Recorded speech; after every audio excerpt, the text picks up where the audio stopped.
Good morning, everyone. I'm Steven, and I'm the current senior high school unit moderator of St. There's Christian Development Center Foundation Incorporated, the sponsoring school of this webinar. For today, we shall be discussing about the basics of distance education and remote teaching and learning. The objectives of today's webinar will be to know the basics of distance education and acquire practical tips, techniques on conducting successful remote teaching and learning. So, based from the objectives, we shall be discussing the webinar. We shall be dividing the webinar into two parts. Part 1 will be the basics of distance education, and Part 2 will be practical tips or techniques on conducting successful remote teaching and learning. So let's begin with the Part 1. More and carefully define distance education as a planned learning that normally occurs in a different place from teaching, and as a result requires special techniques of course design, special instructional techniques, special methods of communication, as well as organizational and administrative arrangements. In other words, in distance education, the teacher and the learners are physically separated from each other. The teaching happens in a different place, and the learning happens also in a different place. They are not located in the same place together. And because of this, it requires special techniques in designing the course, in delivering the instruction, the ways of communication, as well as the organizational and administrative matters. Daniel gave a simpler definition. The general idea of distance education is fairly simple. Students and teachers are in different places for all, or most of the time, that they learn and teach. As a result, in a distance education program, the parties must depend on some kind of technology in order to interact with each other. Now, there are 5 elements of distance education. So, these elements will determine whether the activity or the program is distance education or not. Okay? So, the first element is the quasi-permanent separation of teacher and the learner throughout the learning process. So, there has to be, the teacher and the learner should be physically separated during the learning process. And then, there should be an influence of an organization, an educational organization, in both the planning and preparation of learning materials and student support services. So there has to be a sponsoring school, an educational institution that will back up the program or the activity. Number 3, there should be the use of technical media, may it be print, audio, video, or computer, in order to unite the teacher and the learner and carry the content of the course. Number 4, there has to be a two-way communication. Okay? And number 5, the quasi-permanent separation of the learning group so that people are usually taught as individuals and not in groups. So learners should be taught as individuals and not in groups. So these elements, these are the distinct elements of distance education. First, the teacher and the learner should be separated all throughout the learning process.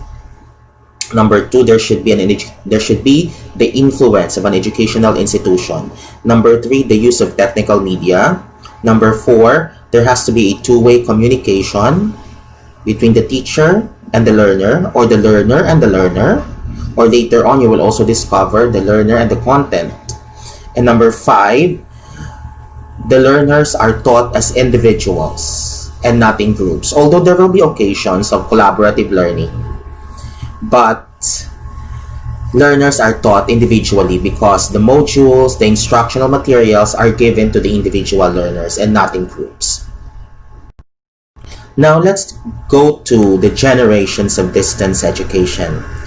We have 5 generations of distance education. The first generation was the correspondence model.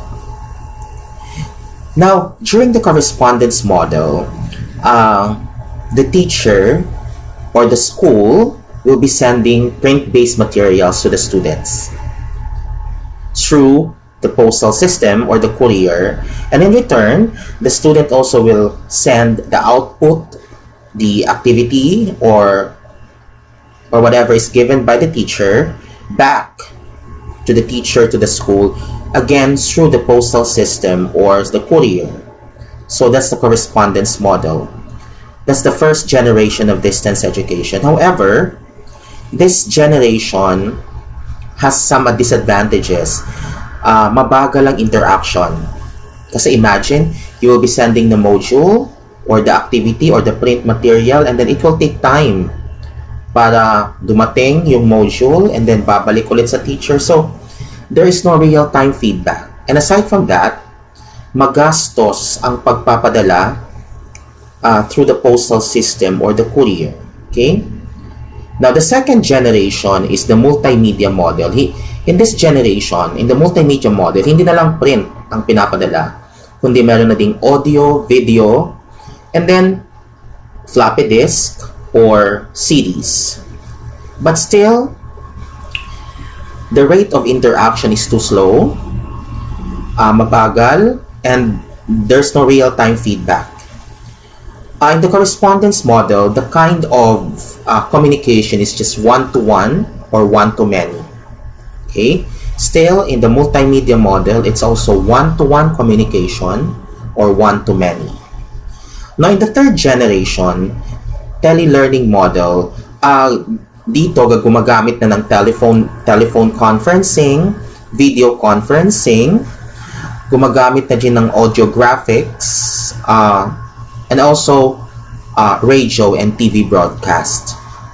So, in the third generation, this is the generation wherein there's already a many-to-many communication.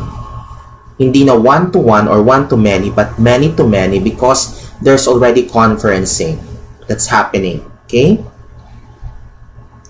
Now, in the fourth generation, this was the generation wherein the internet was invented.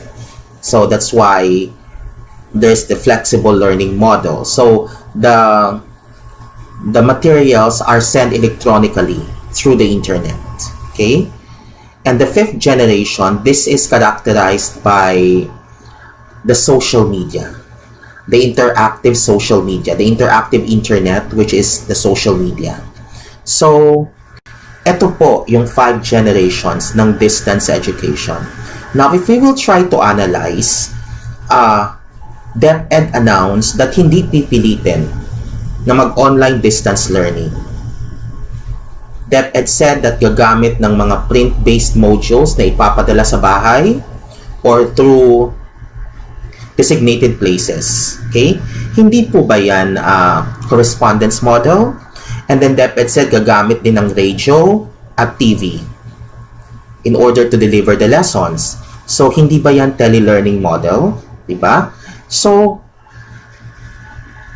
though these generations, though we are now in the interactive flexible learning model, but still, we can use or we can adapt the different models, the correspondence, the multimedia, the tele-learning, the flexible learning model, depending on the status quo of the learner.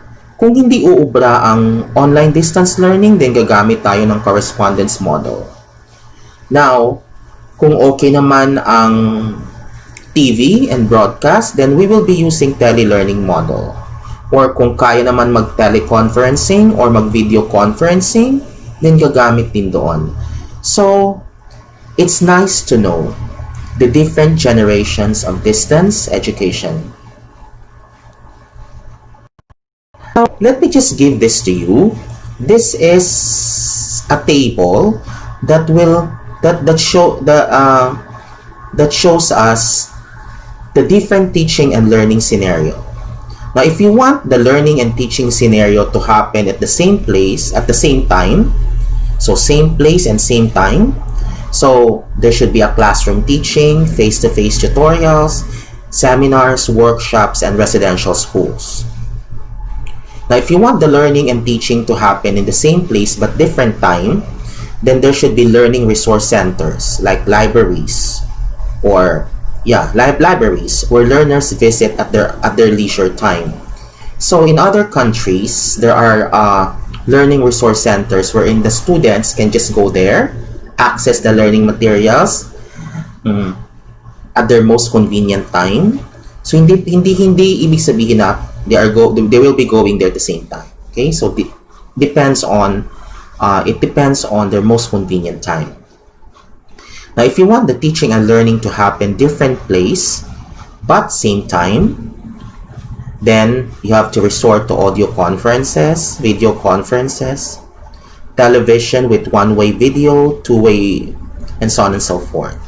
Now, if you want the teaching and learning scenario to happen different place and different time, then you can go to you can do the home study, computer conferencing, tutorial support by email, and fax communication.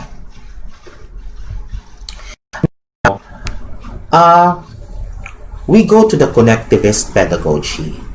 But before we go to that, hindi ibig sabihin that in distance education, isa lang ang pedagogy na pinopromote ng distance education. No, that's not the case. In fact, there are so many pedagogies that came up in distance education.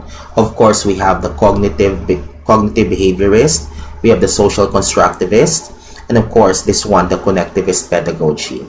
But I want to focus on the connectivist pedagogy because distance education is characterized, the present generation of distance education is characterized by the use of technology. And the connectivist pedagogy is very much connected to the use of technology. Connectivism is a theoretical framework for understanding learning in a digital age. It emphasizes how internet technologies such as web browsers, search engines, wikis, online discussion forums, and social media networks contributed to the new avenues of learning. The connectivist pedagogy argues that learning is the process of building networks of information, contacts, and resources that are applicable in real-life situations.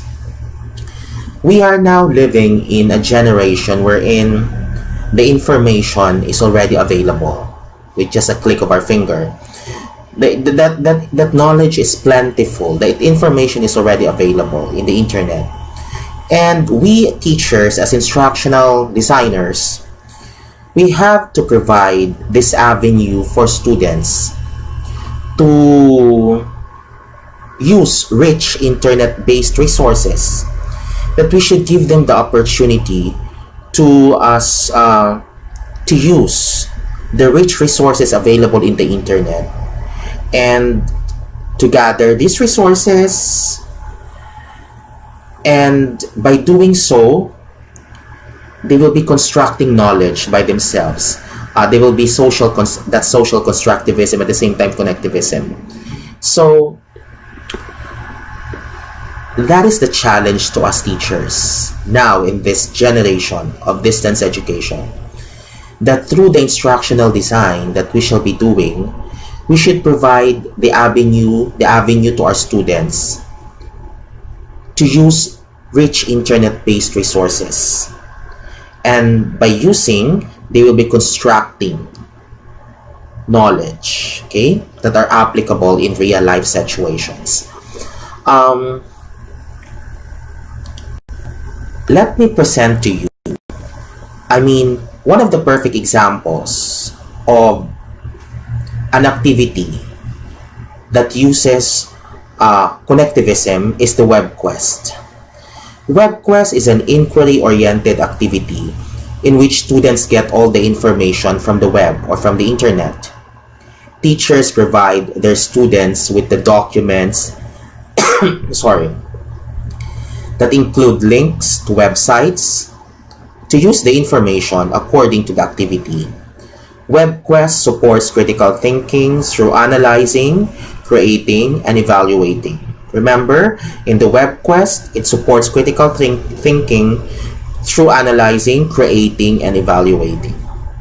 So, let me present to you the web quest that I made, or that I designed or I made for grade 8 mathematics. It's entitled Finding the Intersection and Path of Vehicles, Solving Systems of Linear Equations. Now, this is a web quest that will last for 10 days. And yeah, let me show to you what are the parts of the web quest and some interesting parts about it. So, the introduction. You have to write the introduction as if you are talking to the student. Okay? So, hello there. I wish you're having a good day. Welcome to another learning activity in grade 8 mathematics. This will last for 10 days. Enjoy the learning experience. Then, you give the scenario. It's a usual busy working day and you are all traffic officers. The head of the traffic unit of your city has given you an important task of the day. With your knowledge in linear equations, graphing, and basic algebra, you are all tasked to solve some traffic problems. Specifically, you shall identify whether vehicles traveling on given linear equations shall intersect, not intersect, or will have the same path all throughout.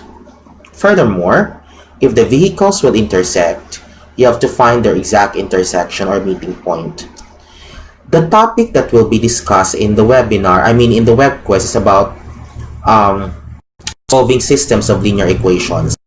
But we are using a real-life situation about traffic, about vehicles, intersecting vehicles, so that the learning will be more meaningful. There's an authentic learning because there's a real-life situation. In this particular learning topic, you shall be exploring about systems of linear equations. At the end of the lesson, you must be able to have a good understanding and answer the following questions. So basically, the part 1 of your web quest will be about the objectives and what will be the general understanding of the students. Okay? So part 2 will be the task. What's the task that you are giving to them? You can give one task, one or more tasks, okay? So task number 1 is getting to know the subject matter. So task number 2, they are going to make a report to the city, to the head of the city traffic unit. And task number 3, they are going to make an infographics about or mathematical information sheet or infographics. So again, part 1, you give the objectives. Part 2, you give the task. And of course, part 2 will be the specifics of the task. Part 3 will be the specifics of the task. So in my web quest, I will be dividing the students in groups. And for each group, there should be a topic leader, a problem solver, and a summarizer. Okay, now in part B of the specifics, that's where you're going to provide the links to the rich internet-based resources that you would want the students to access. So subtopic number 1, what are the systems of linear equations? Follow the given links below to get to know about the systems of linear equations. So I provided 3 internet links. And after that, there should be guide questions. And then subtopic number 2 again, you provide the link and then the guide questions. And then there's a link again, and then guide questions, and then there's a worksheet. There's a worksheet that they need to answer. And then, of course, after getting to know the subject matter, then they have to make a report to the head of the city traffic unit. But actually, this report is a formative assessment, in a form of a formative assessment. Okay, which car, given the red car and the yellow car, are they going to intersect? Will have the same path throughout? So they are now going to apply what they have learned through the learning the subject matter, through the links that were provided, internet links that were provided. Then this one, they are going to apply already what they have learned. This is a formative assessment, but it's creatively done in such a way that they are going to make a report to the head of the city traffic unit. Will the red and the yellow car intersect? Will the blue and the gold car intersect? Will they have the same path all throughout? Things like that. And lastly, after knowing the subject matter, after making a report to the city head traffic unit, then remember, there should be a content creation by the students. So they are now going to make an infographics about what they have learned. They are going to summarize what they have learned.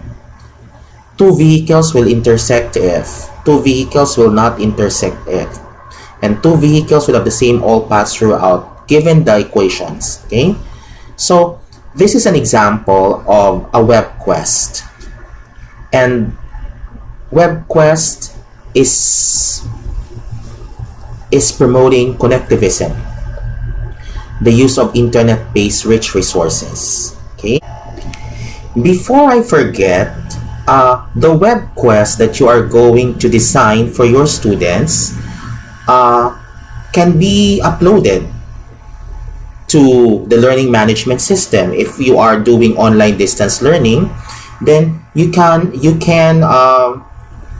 post the web quest on the learning management system, and then the students can access it and they can start learning by themselves.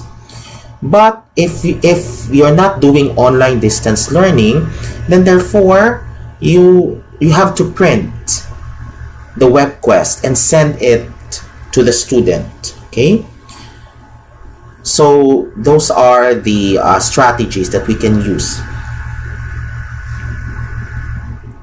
Now moving on, we shall now be discussing about the theories of distance education. There are several theories, but I will just be focusing on the 5 most important theories. Okay, we begin with the theory of interaction and communication. Now, in distance education, since the student and the teacher are physically separated with each other, therefore there has to be a form of communication to connect the teacher and the learner. And the role of interaction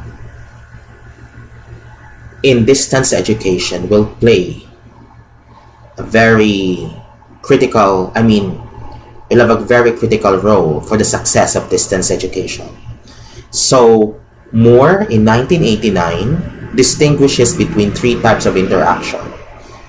We have the learner-content interaction, we have the learner-instructor interaction, and we have the learner-learner interaction.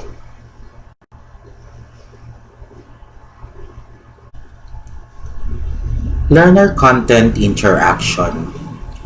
Moore points out that learner-content interaction is the process of intellectually interacting with the content that results in changes in the learner's understanding, the learner's perspective, or the cognitive structures of the learner's mind. Holmberg calls it as the internal didactic conversation, wherein the learners talk to themselves about the information and ideas they encounter in a text, television program, lecture, or elsewhere.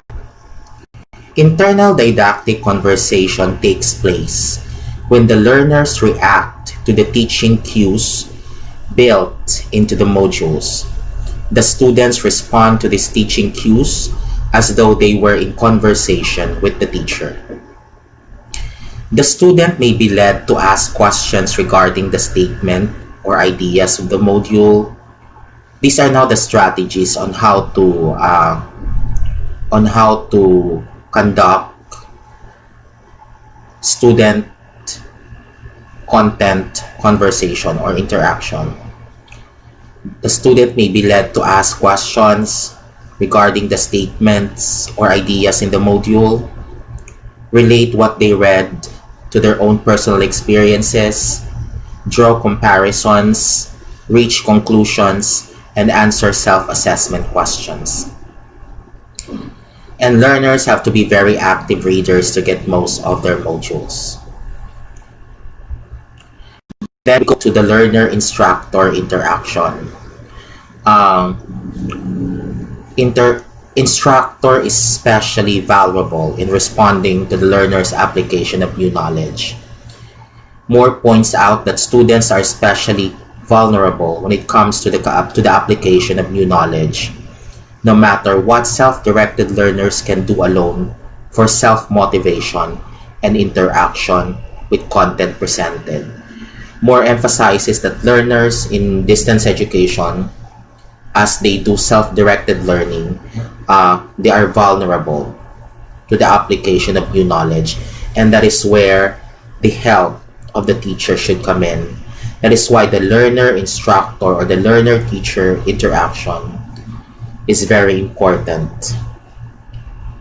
And Moore points out the purposes of the two-way communication between the teacher and the student. That is to support the student's motivation and interest, to support the student learning, to give students opportunity to develop their thinking, and to assess student progress. Learner-learner interaction can best happen during synchronous live chat or during asynchronous discussions on the learning management system or in the discussion forum. It is the task of the tutor to help students get into the learning activity.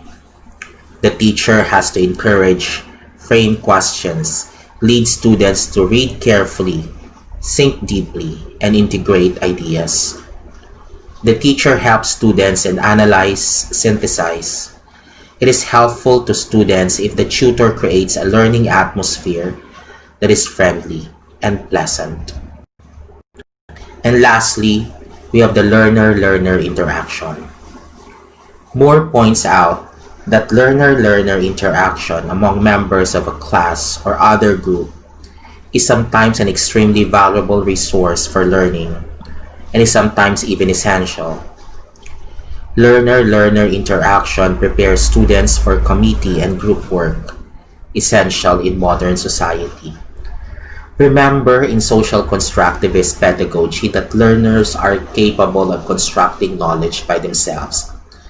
We are no longer in an era wherein the teacher is the sage on the stage, that the teacher is the only source of knowledge. We are now in the generation wherein knowledge is plentiful. Remember connectivism, that the students can find knowledge in the internet, can construct knowledge through the rich internet-based resources.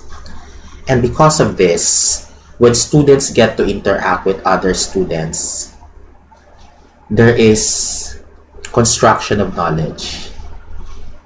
There is sharing of experiences and learning. And that makes learning more meaningful, collaborative. Peer group interaction can be carried out by asynchronous email or discussion boards and by synchronous computer chatting or video teleconferencing. In this way, students keep abreast of the ideas of fellow students in a course and are able to exchange ideas with each other. The teacher should be reacting with the students as well, and thus the online activity becomes a virtual classroom. Now, after learning the three types of interaction, the challenge of this for teachers is again in the instructional design. the teachers will be making for the subject or for the course, and the instructional materials that the teachers will be making, the teacher should see to it that these three types of interaction should be present. Not in the same level, but in varying levels. It could be that in this part of your lesson, there is a collaborative work. So therefore, it will encourage more of a student interaction. Then in another part, you are presenting the lesson in the module. So therefore, it will require learner and content interaction more than the two types of interaction. So we need, as teachers and as instructional designers, we need to design instructional activities wherein there is an interaction that will happen in the activity.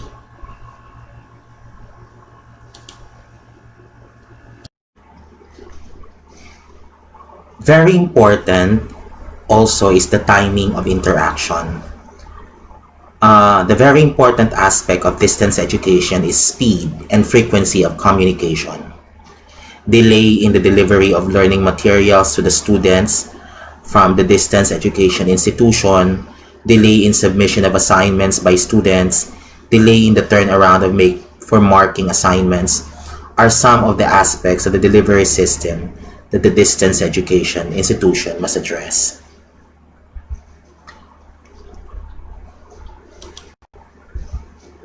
And now we go to the next theory, which is the industrialization of teaching and learning by Otto Peters. In industrialization of teaching, there is division of labor controlled by a central bureaucracy, with parceling out of tasks to different teams of experts.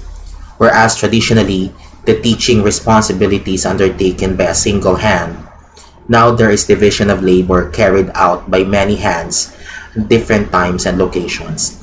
Now, why industrialization of teaching and learning?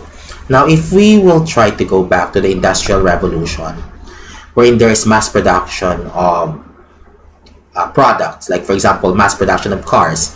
When you mass produce cars, each section in the production has specialization. Like for example, this section focuses on the production of specific parts. This one is the assembly, and so on and so forth. So Otto Peters compares distance education as industrialization of teaching and learning. There should be division of labor. That distance education is not a one-man show. The production of the content material should be done differently by another person, and then another person will deliver it, and then so on and so forth.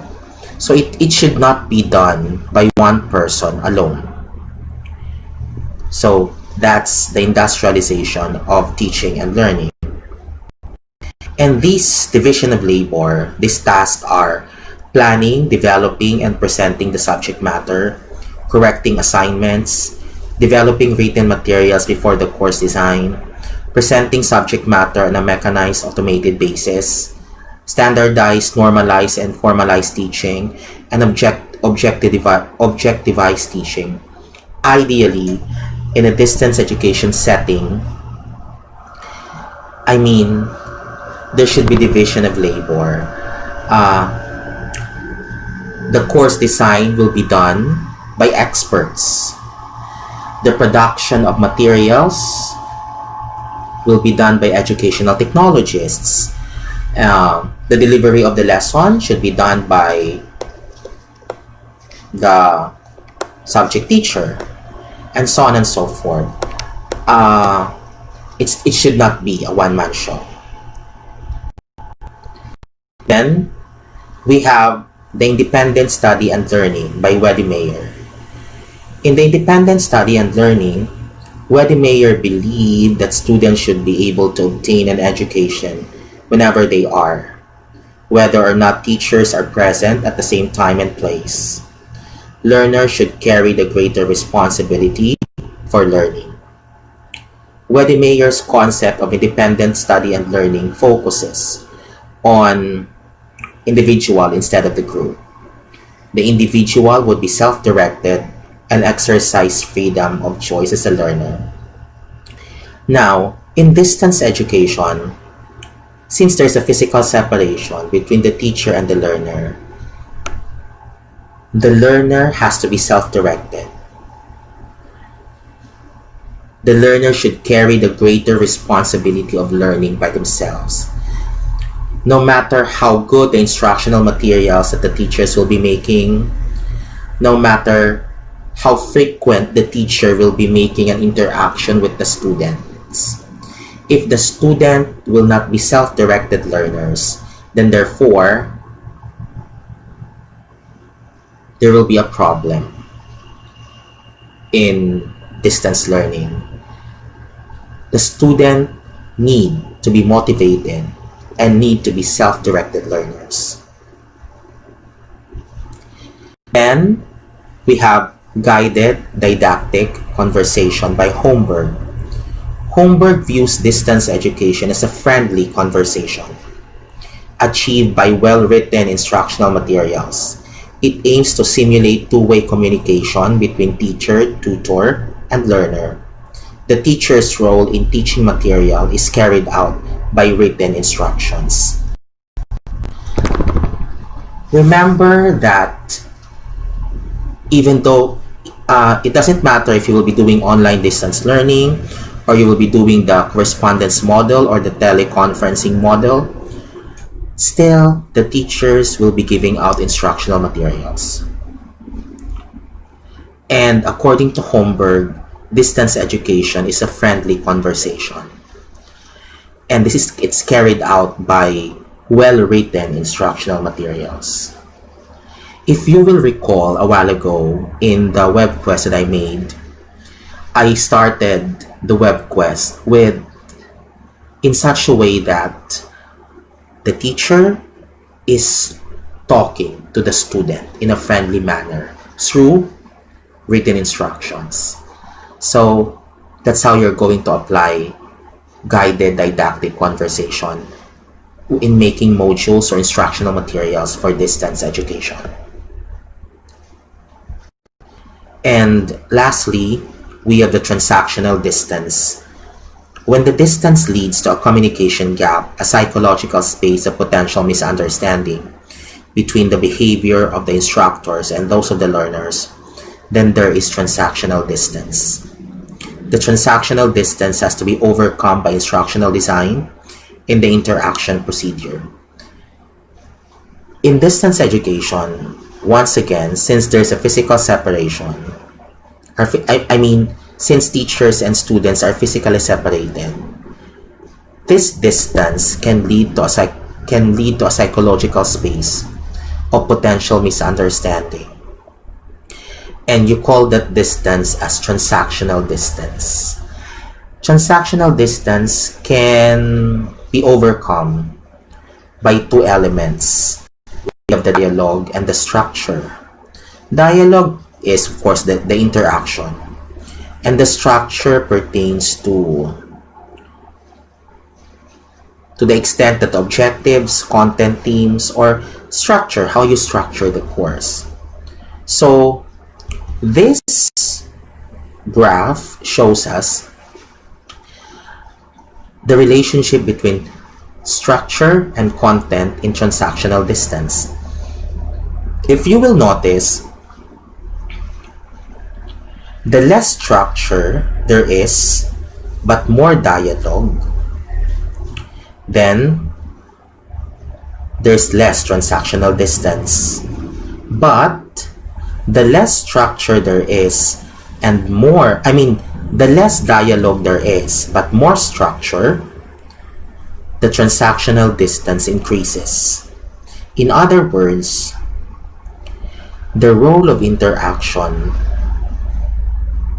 is very important to lessen the transactional distance. No matter how good the structure of the structure of the course is, if there is less dialogue or interaction happening, then there is greater transactional distance.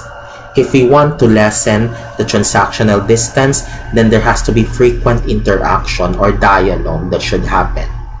But of course, we are not discounting the importance of structuring the course, of having a good structure of the course. When you plan the course, it's very important. It should be well presented, it should be well organized.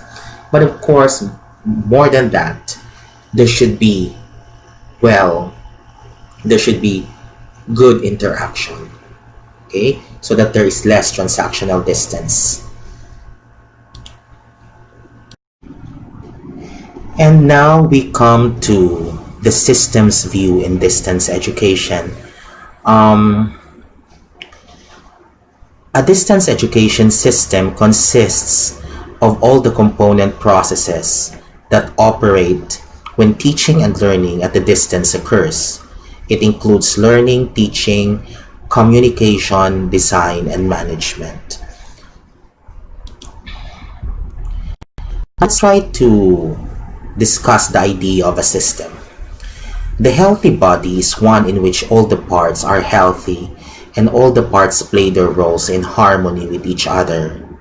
That is the concept of a system.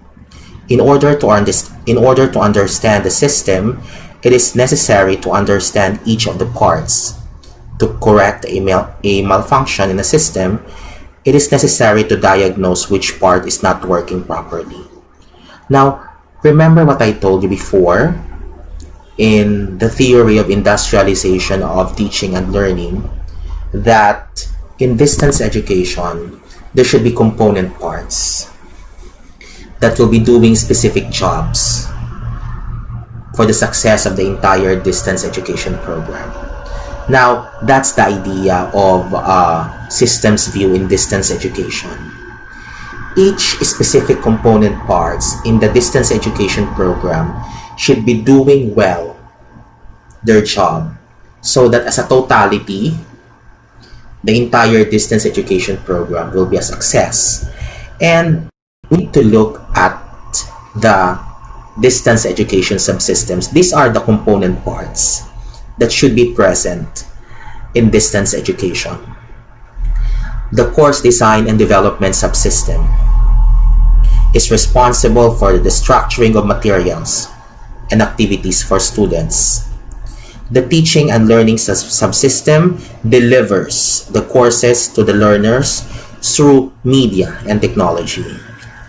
The organization and management subsystem organizes policy, needs assessment, and resource allocation, evaluates outcomes, and coordinates with other subsystems. And we have the learner support subsystem, encompasses all of those interactive activities and services in education intended to support and facilitate the learning process. So these are the component parts that I'm talking about. And remember that distance education is not a one-man show. The course design and development subsystem, they'll be the one to structure materials and activities for students. And then the teaching and learning subsystem will be the one to deliver the courses through media and technology. So that's how you look at the distance education system. Each component part should be doing their specific job well. Now, we go to assessment in distance education. Since assessment in distance education will be conducted in an online learning environment, therefore it should consider the characteristics of an online learning environment, that the teacher and the learner are separated, that there should be the use of technology to mediate distance, the asynchronous and synchronous nature of online learning environment, and of course it should promote higher order thinking skills. These are some of the online learning assessment strategies. E-portfolio system. E-portfolio system is like a repository of the output of the students. Let's say, for example, in English class, the teacher asked the students to create a reflective essay, critical analytical essay. So in that e-portfolio system, that will contain the output of the students. So when the teacher opens the e-portfolio, then the teacher will be able to see the output of the students. We have discussion boards or forum. In your learning management system, you can add a post wherein you will be asking questions and let the students post the reflections or their answers. So that's a discussion forum. And usually the teacher should read the responses of the students and the exchange of interaction that will happen in discussion boards or forum, because you will see how rich the discussion is, that the students can help each other in constructing knowledge. And however, the teacher should take note that if ever there are mistakes done, then corrections should be done constructively.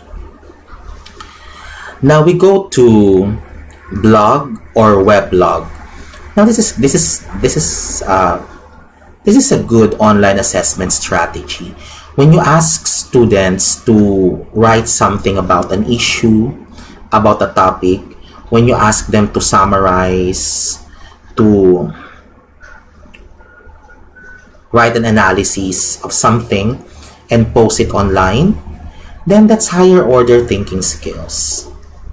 So you can use blogging or web blogging as a learning assessment strategy. And I believe that students are into blogging. So by doing so, we can assess their level of thinking, their learning, their application of the new knowledge, and so on and so forth. And peer assessment. We can also use peer assessment as a strategy, learning strategy. Remember that students are capable of constructing knowledge by themselves.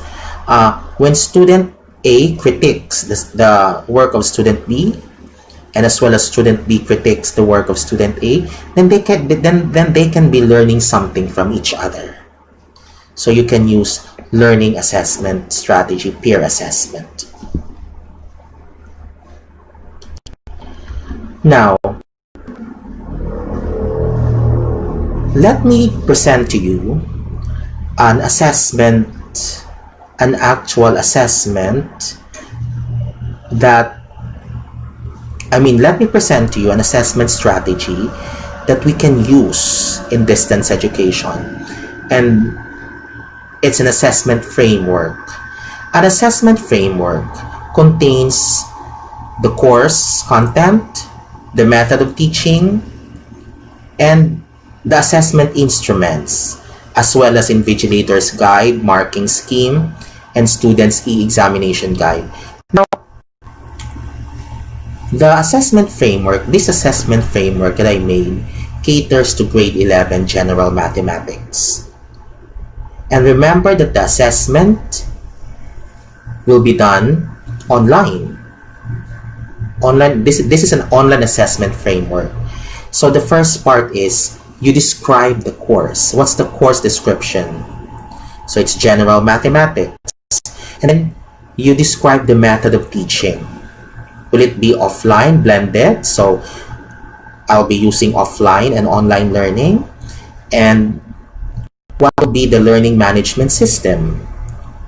What can be done in the learning management system that you will be using?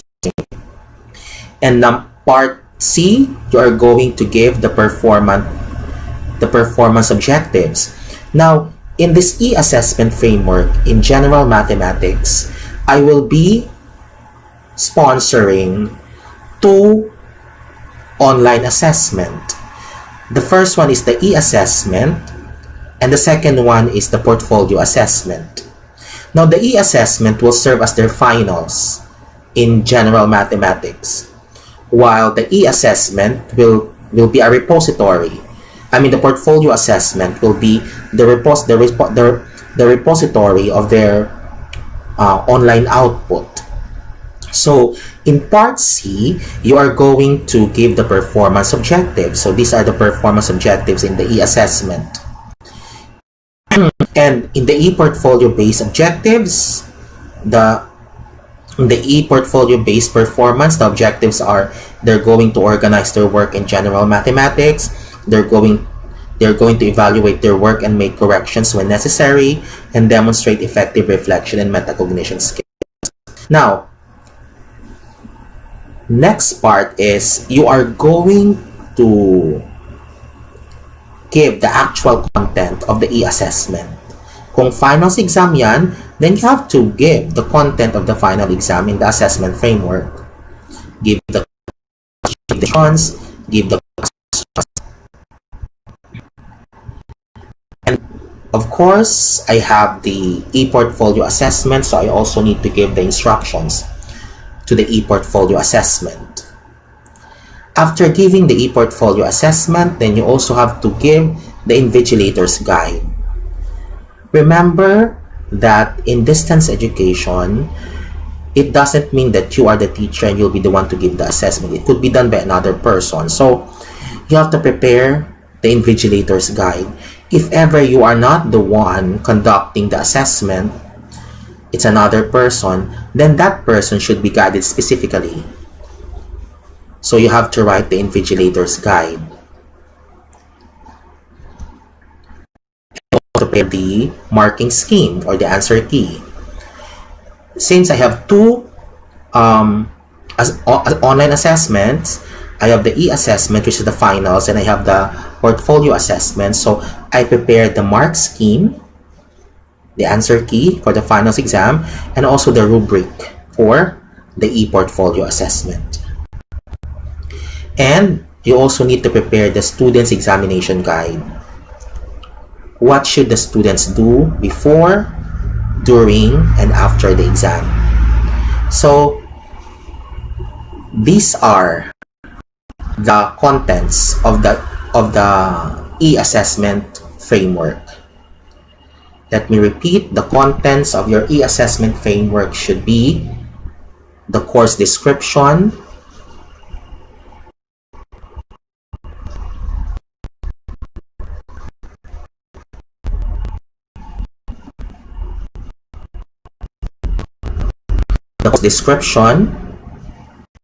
teaching method,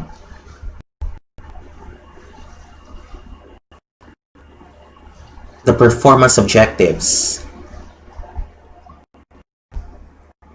and then the second part is you are going really to write the actual content of your assessment instruments. Then the invigilator's guide, the scheme or the answer key, the rubric for your e-portfolio if ever you have, and the student's examination guide. So again, the online assessment framework should be done ahead of the opening of the school year, so that you will have ample time to write, to prepare the assessment framework. And now we go to the instructional design in distance education. The AD model is a generic and simplified instructional systems design model that serves as a foundation for understanding and perhaps even demystifying the process of creating materials for distance education. The AD model is an acronym that stands for the 5 phases of the instructional design model. AD for analyze, design, develop, implement, and evaluate. Analyze. You need to analyze the learner's characteristics or demographics, needs and constraints. Determine institutional needs and capabilities. Design, formulate learning objectives. Choose an instructional approach. Define information content, media, and so on and so forth. Develop, implement the design, create instructional materials, assemble pre-existing materials. Implement, train course facilitators, test prototypes, distribute the instructional materials, deliver the course, and evaluate. Make sure the materials achieve desired goals through the use of formative and summative evaluation tools and methods. In the instructional design, everything starts with analyzing the learner's demographics.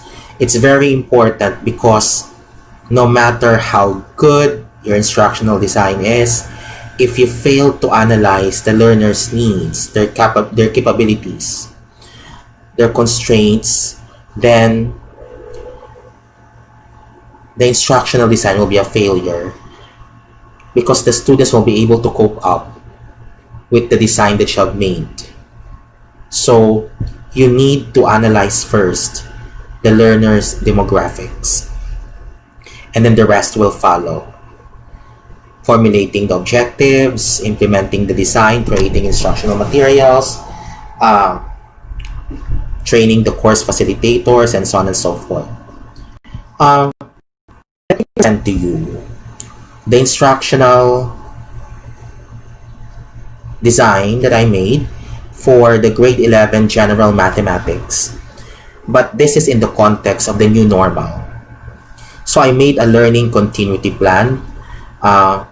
Please bear with an extra U in the spelling, it should be corrected.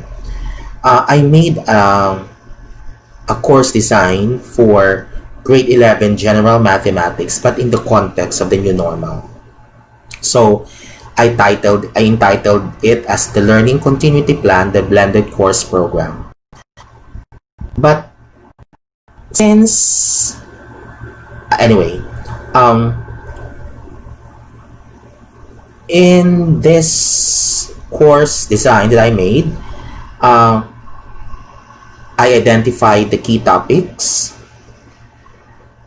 and with the key topics, what are the learning competencies that will be covered, and how long will each key topic last, how many hours, and of course you have to identify how many hours will be face-to-face and how many hours will be online. But I need to do some minor changes to this. It's because face-to-face is still not allowed in schools, right? So that means I will be changing the face-to-face and online to synchronous and asynchronous discussion. So the first part of my learning continuity plan will be home-based.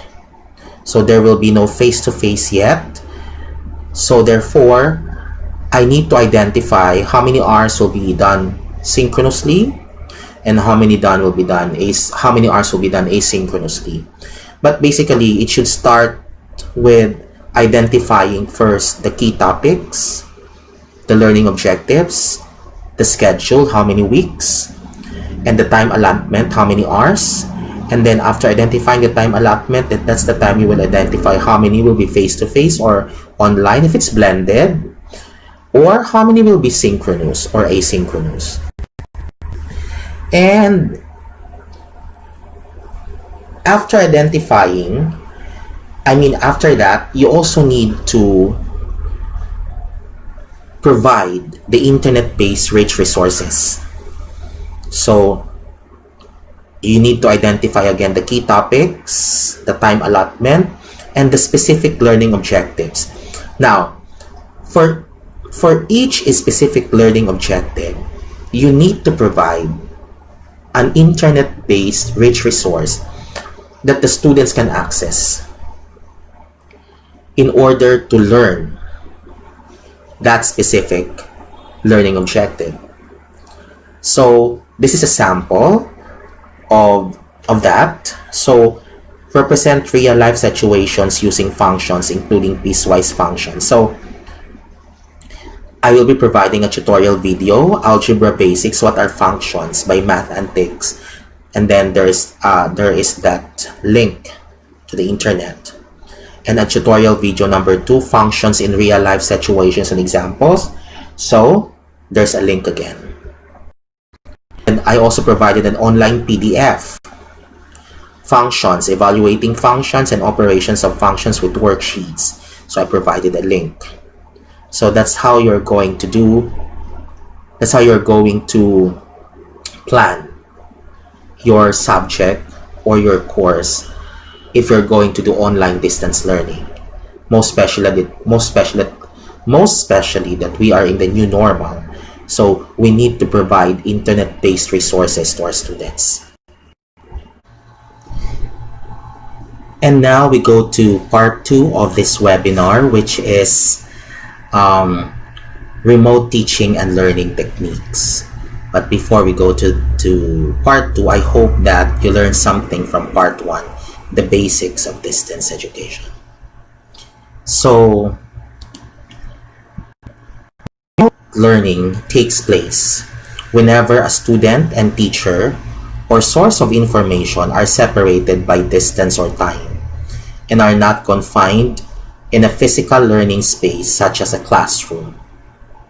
While remote learning is widely held choice for ensuring education continuity during the pandemic, it is often misconstrued as limited to web-based learning only. So remote learning happens if there is an emergency, just like the pandemic, when the teacher needs to shift, when the teacher and the students will be physically separated. So therefore remote learning should happen. However, we often misconstrue that remote learning is web-based. It does not need to be web-based all the time. Remote learning can be done asynchronous, not happening at the same time, or synchronous, happening at the same time. Though online distance learning can be done as a remote learning, but we can also use other modalities, just like learning kits delivered to homes, TV broadcast, radio programs, Wi-Fi connected devices, and micro content deliveries. These are text messages, micro messages sent through WhatsApp, Viber, or FB Messenger. So remote teaching, as what we have read, the teachers and the students are physically separated by each other. So therefore, it's a form of distance education. But it does not need to be web-based. There are other modalities that we can use. Deliver kits to homes or modules. We can relate that to the correspondence model. TV broadcast, radio programs. We can relate that to teleconferencing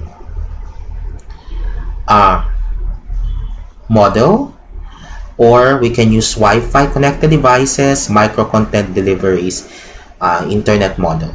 Okay. Now, I purposely included this in the webinar because this is something interesting. Before we go to the specific strategies of remote learning and teaching, let us try to read this very important information from the University of the Philippines College of Education. In the Philippines, the COVID-19 pandemic has already affected 32.1 million learners across levels, including technical vocational education and training. Even private educational institutions totaling to 19,804 have not escaped the financial shock it brought. Revenue loss is estimated at 52.2 billion with the late opening of the school year in August. The Department of Education assists high school students in private schools through the voucher program called the Government Assistance to Students and Teachers in Private Education, or GASPE. However, in the 2020 budget, the assistance only amounts to 31.18 billion, which is down by almost a billion pesos compared to the 2019 budget. This can only cater to 766,695 students, which is 40% less than the total supported in the previous year. Wow. So that's a shocking information for us. Looking into the context of the Philippines, 4 factors have to be considered in implementing web-based remote learning. We have the internet speed, access, cost, and nature of usage. Firstly, the Philippines has an average internet speed of only 5.5 Mbps, the slowest in Asia. Throughout the country, there are obvious differences in internet speed, which is said to be slowest in Visayas and Mindanao and fastest in the National Capital Region. Secondly, only 67% of the population has access to the internet, with the majority of which doing so through mobile phones. And thirdly, the cost of mobile internet per gigabyte is 22.50 pesos. If an hour-long video with relatively good streaming were to be accessed, it would require about 0.6 gigabyte and cost 13.50 pesos. Almost the same cost applies to an hour of participating in video conferencing or synchronous learning. With these figures, the telecommunication sector should step up its service and provide more economical rates to students and teachers. Better internet infrastructure is needed now more than ever. Finally, in terms of internet use, Filipinos usually connect to Facebook, view YouTube videos, and stream movies and music for entertainment. However, with the advent of massive online education, there will be a major shift in Filipinos' internet use from social to educational purposes. This carries implications on the mindsets of internet users and the effectiveness of remote learning in meeting educational needs in the time of COVID. So, this particular report of the University of the Philippines College of Education has made us realize that doing online remote learning in the Philippines has a lot of burdens because of the internet speed and other factors, most especially in Visayas and Mindanao. The cost also goes with it. That's why DepEd claimed that hindi pipilitin na mag-online distance learning kung hindi kaya. So, there are other modalities, as what I have discussed a while ago, modalities or models of distance education. We can do the correspondence, the teleconferencing, and other models. My apologies because I exceeded the time limit of 1 hour. So, therefore, I will be discussing part 2 of this webinar, Teacher's Guide for Remote Learning, in the next schedule. So, I hope that you learned something in part 1, and I hope that you will learn with me again as we discuss remote teaching and learning strategies in the next webinar series. So thank you very much for listening, for viewing, and for participating. Yeah, God bless everyone, and damunga salamat.